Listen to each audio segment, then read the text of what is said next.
Stockholm is a beautiful city. It's full of water and greenery and nice architecture, beautiful buildings, but it's not all pretty. Today I'm gonna show you the top 10 ugliest places in Stockholm. I'm limiting my selection to the inner parts of the city though, not the suburbs. If I were to include suburbs, I could have gone anywhere and just, hey, it's all ugly. I love Stockholm Old Town. It's beautiful, filled with narrow alleys and cobbled streets. But then you suddenly turn a corner and you see this graffiti-infested alley. This is Mårten Trotzigs gränd, the most narrow alley in all of Old Town, and pretty popular with the tourists. At its most narrow place, it's just 90 centimeters. Apparently it's also very popular with people who want to desecrate a nice little alley like this. Some people say that the graffiti actually adds to the alley and it makes it more beautiful. Those people are wrong.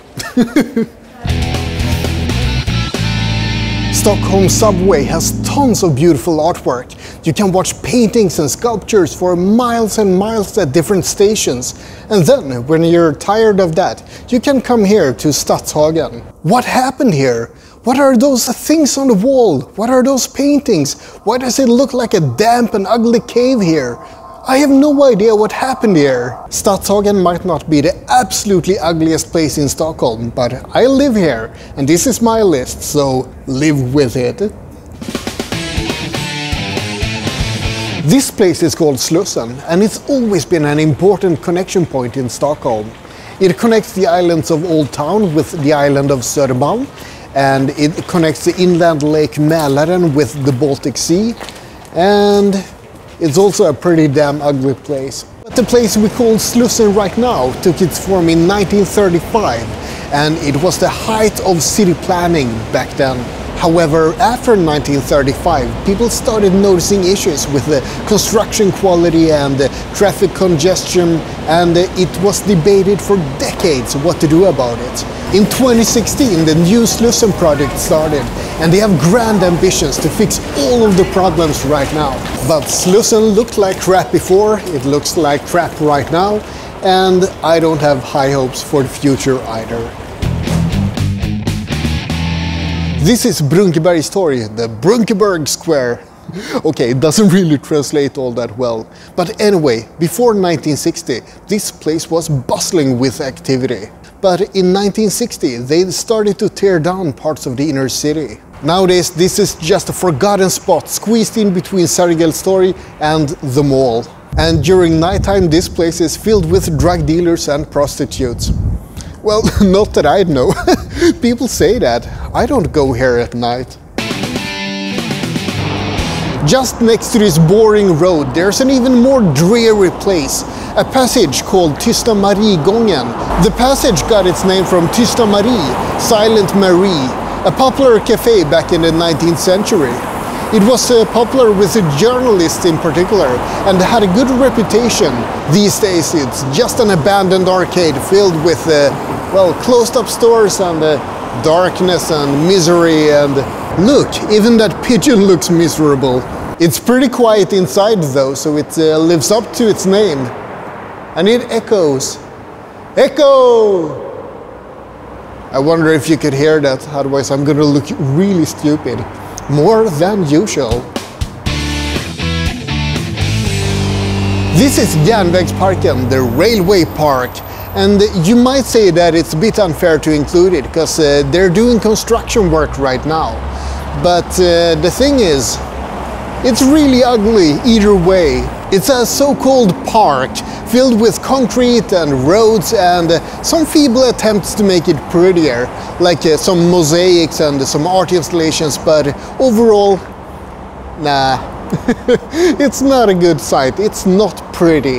In 1870, when the central station was built, this was actually a really nice and green park, but not anymore. Welcome to Sergels torg, the Sergels Square. This is a really central location in Stockholm, and it's probably one of the first things visitors see when they come to the city. And then they're gonna look around and say, This sucks, let's go home. I have fond childhood memories of this place, so if I have my rose-tinted glasses on, it doesn't look too bad. But then, if I look objectively at it, it's pretty miserable. Right now the square is pretty empty, but that's because it's Sunday morning. Typically it's filled with protesters and religious zealots and drug dealers, and yeah, it's not really a pleasant place. Don't bring your kids. These stairs behind me connect Kungsgatan, the King Street below, with Malmskillnadsgatan above. And I'm not even gonna try to translate that name. Malmskillnadsgatan, this street, is not just a little bit ugly, it's also been connected with prostitution since the 1970s. So yeah, I'm really showing you the nice sides of Stockholm today. So yeah, this street isn't all that fun, but the King Street below, there's a little bit more fun happening there. Down there you have nightclubs for people in their 50s, and karaoke bars for people in their 50s, and pubs for people in their 50s. So if you're in your 50s and in Stockholm, you know where to go. This is a pretty neat spot, isn't it? I'm on a bridge that connects Fridhemsplan with Sankt Eriksplan in the other direction. And yeah, it's not too shabby. This is not the ugly place I'm talking about. But let's take these stairs down under the bridge and let's see what it looks like down there. Down here it's dark and dirty, filled with concrete and graffiti. Quite a bit different from the bridge above, right? It's rumored that when ad agencies don't have the budget to go to New York, they come to this place. No offense to New York. Well, actually, there's no way to say that without giving offense to New York, so, oh well. Hey, would you look at that? There's another set of stairs. These are the stairs that connect the Central Station to the World Trade Center and the bus station above. During nighttime, this place changes from a convenient connection point between the upper floor and the lower street level into a public urinal for drunkards. So it's a very central location, but it's very ugly, and the smell leaves a little bit to be desired. I wish you were here instead of me. This is my choice for the top ugliest spot in Stockholm. So now you know where to visit if you ever come to Stockholm. You're welcome. Do you know any uglier places in Stockholm? Please let me know in the comments. I'd love to see them. Anyway, that's about it for today. So like and subscribe. But most importantly, have a great day. What is going on here?